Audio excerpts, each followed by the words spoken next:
What is up, my friends? Welcome back to another Star Wars Galaxy of Heroes video. If this is your first time to the channel, welcome in.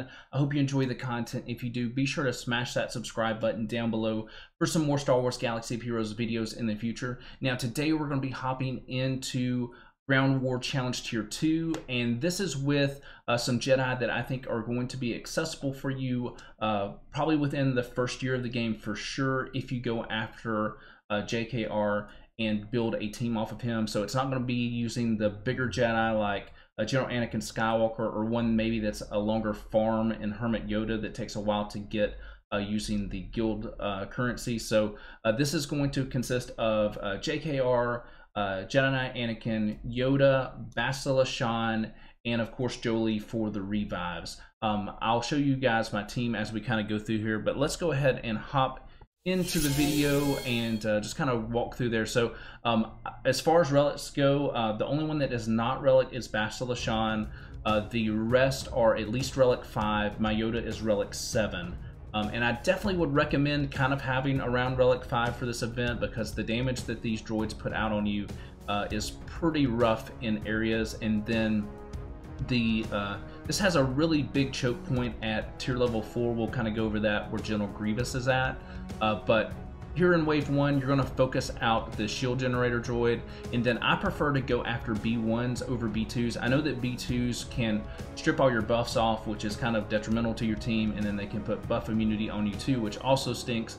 But I find that the B1s, especially when there are multiple B1s, can really tear through your team pretty bad. So I generally go after them because they're a lot faster to get down, instead of just letting them beat up on my team while I'm trying to get through the thicker B2s.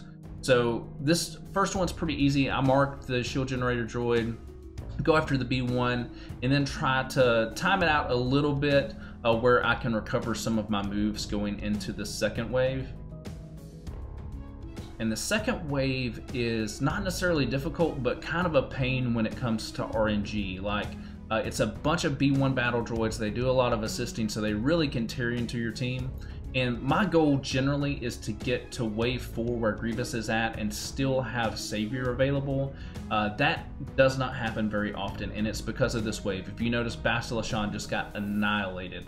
So I've already lost Savior on this run, and it's all because of this wave. Generally, you know, you'll have multiple hits on the same character. They tend to you know, not spread the love around. Sometimes they'll focus all on one character, and then you're just kind of hosed. So it's just kind of an RNG fest on if you can get Savior. But if you can keep Savior up to the Grievous tier, then or Grievous wave, you'll be in a lot better shape as far as RNG concerned there. So I just work through my way here. You know, it doesn't matter as far as which B1 you go after here first, but I generally try to you know, get them out as fast as possible, because when they are in groups like this, they can really tear into your team and cause some damage.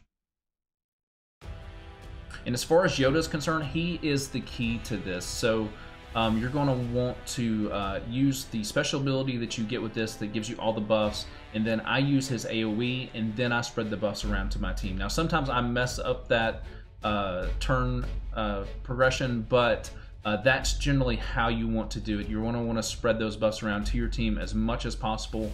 1, it gives you the better damage and survivability, but 2, you're throwing out foresight as well, which is helping you dodge a bunch of attacks, which is really, really helpful. Now in this wave, also go after the shield generator first, and then I go after the B1s after that.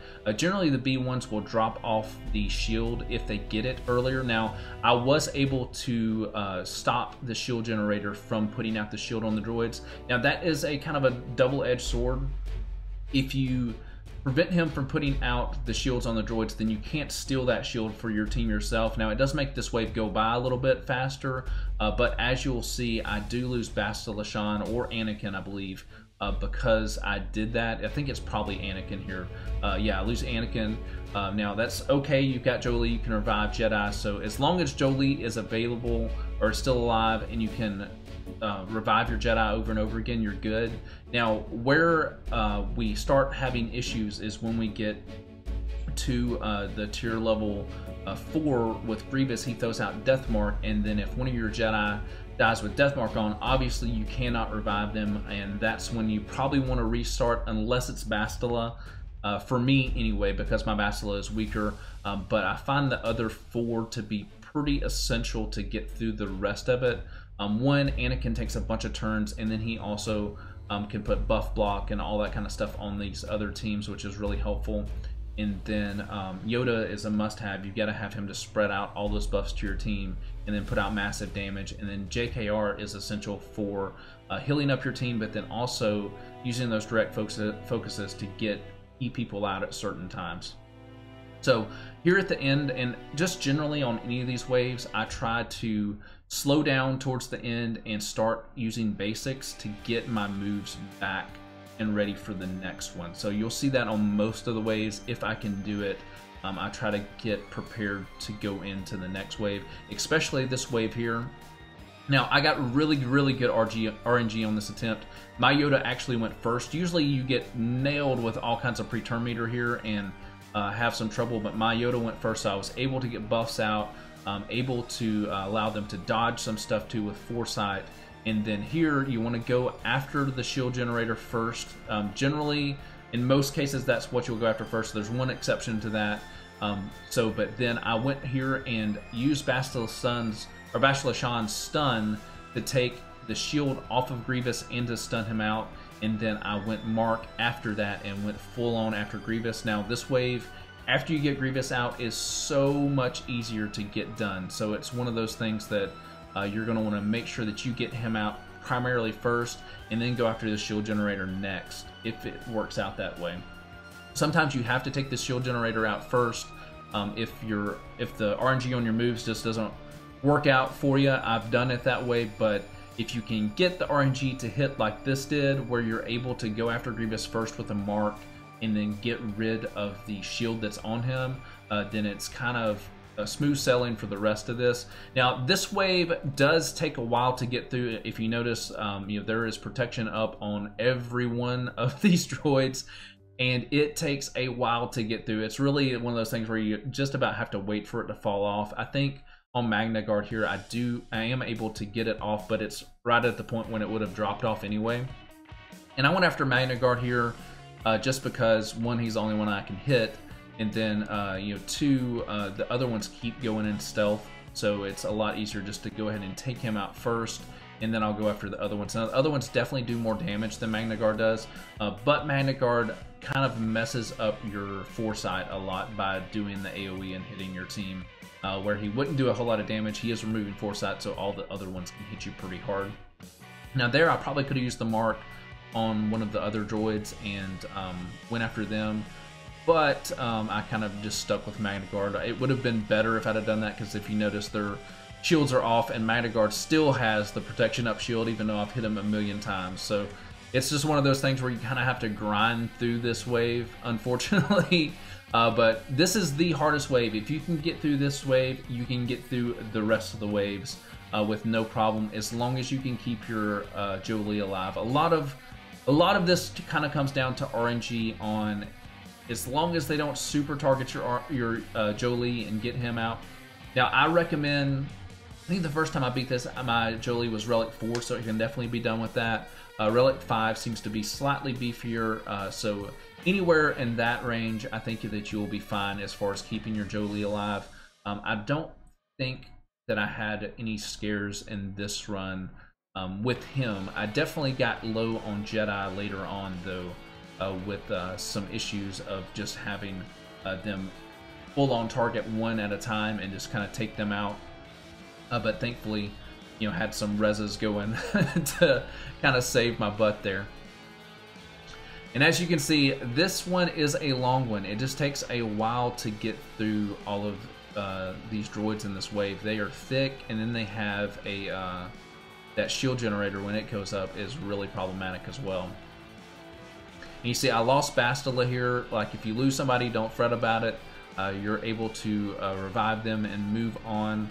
Unfortunately, I don't have another Relic Jedi that I could throw in here. She is pretty weak, so if they target her with like a couple hits at a time, she usually goes down. But she is good to have for the stun. Like, if you just about have to have, in this lineup anyway that I'm running, a way to remove the buffs. So like if you had a Relic Ahsoka Tano, that might also be a really good one to throw in here, because you're able to remove all those protection up buffs that they do. You notice Bastila is down again. One thing that is okay about that is Anakin does get extra turns every time she goes to half health and dies, so it's not a total loss every time she goes down, but you know, the goal is to keep your Jedi alive. This one is just a bunch of soldiers. You know, get through them as fast as possible, kind of target them down, single target as much as you can with big hits and get them down. They do quite a bit of damage, and they assist a lot as well. So they're kind of like the B1s. I don't consider them necessarily as dangerous as the B1s, but they're pretty close. In this wave right here, I had a little trouble. I lose Yoda early on, and it's one of those things where I was just kind of in survival mode here, but it's, you know, getting back to Jolee to get that revive going. And see, the problem here is I was already had used it, so I was on cooldown, which means I had to go back around again to be able to get to it. Now the spies do not seem to be like spies that you would encounter in Grand Arena or something like that. Like, they don't have that big hit move that just annihilates, or at least I haven't seen them pull it off on me yet. It may be something that they do over time, but I haven't had the big hit. Out of fear of just knowing what Spy can do, I have been going after them first just to get them out, because I didn't want to see like, you know, a million hit on Jolee and knock him out, and then I'm hosed to have to restart. All right, so we got Yoda back. He is very low here. Lose Bastila again, of course. Go ahead and get Soldier out, and then I was able to keep Yoda, thankfully, and start spreading those buffs around. You can see without those buffs going around from Yoda, it definitely makes it much harder to survive through these. So if you lose him, definitely work to get him back as fast as possible. And I'm not sure, I haven't seen any other comps that, you know, don't have Yoda in them. I think that he's almost a must for this because of his ability to spread all those buffs around and then protect your team with foresight. All right, so wave 7, this is the exception. You do not have to go after the shield generator here, because when he puts up shields, he's not able to put it up on the Geonosians, which is kind of a weird thing, but it does give you like a sigh of relief kind of going into wave 8, allow you to get your team back up and running. Once again, I go after the spies first just because I don't know if they've got that big hit in them, and I want to get them out as soon as possible.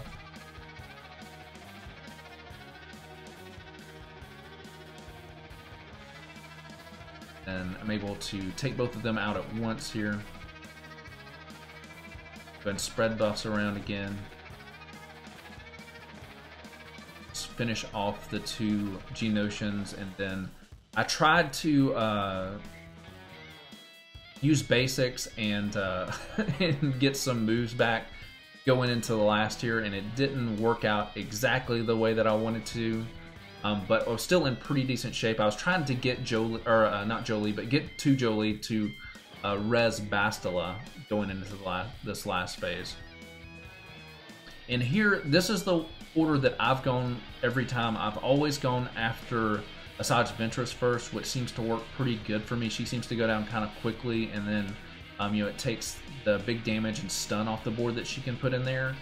And then I tried to go stun Dooku. If you can get Asajj and Dooku out where you're not having to worry about stuns, Dooku's definitely more damage, but he seems like he's harder to get through, so I try to take her out first. She also has that big AoE hit as well. And then I try to avoid the AoEs right here just because of Dooku. Now, when Nute Gunray goes into stealth, then you can start using Yoda's AoE because you'll get stealth as well. You'll steal that stealth. Alright, so lost Bastila again. What else is new?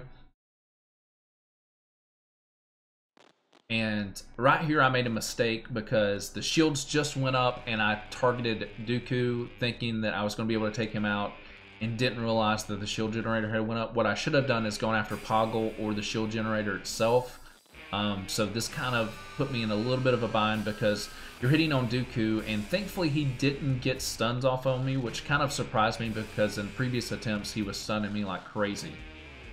So he definitely has the ability to do that. Maybe I just had some buffs up that we already had the tenacity up buff on was probably what saved me there. All right, here I think I go ahead and go after Poggle and get him out just to keep the assist away, and then I go after the shield generator. Or maybe I go shield generator first and then Poggle. If you notice, I used the AoE there when the stealth was up, so makes that safe from retaliation from Dooku. And went ahead and went after Poggle here. And then from here I went after Dooku and just went ahead to focus getting him out. Which he's the kind of the stun master and heavy hitter in this team. I find that this wave is quite a bit easier than wave 4 with Grievous. If you can get through that Grievous wave, this one is not as big of an issue. I mean, you notice I made a big mistake by putting Mark on the wrong person there, and was still able to survive this, and then finish it with essentially full health and protection, completely up on my Jedi here. So not too bad. And the nice thing about these new challenge tiers is they give you some really good relic material to kind of build on those. And for newer players like me, that is huge because I only have 4 relic characters, and this is the only one that I can do, and it's helping me increase relic on those and then save up. I'm working on General Kenobi right now. When I get him to 7-star, I'm gonna take him to relic. But hopefully this was helpful for you guys. If there's any questions that you have, leave them down below. Definitely would like to help you guys out, and hope that you're able to get through this challenge here. All right, see you guys later.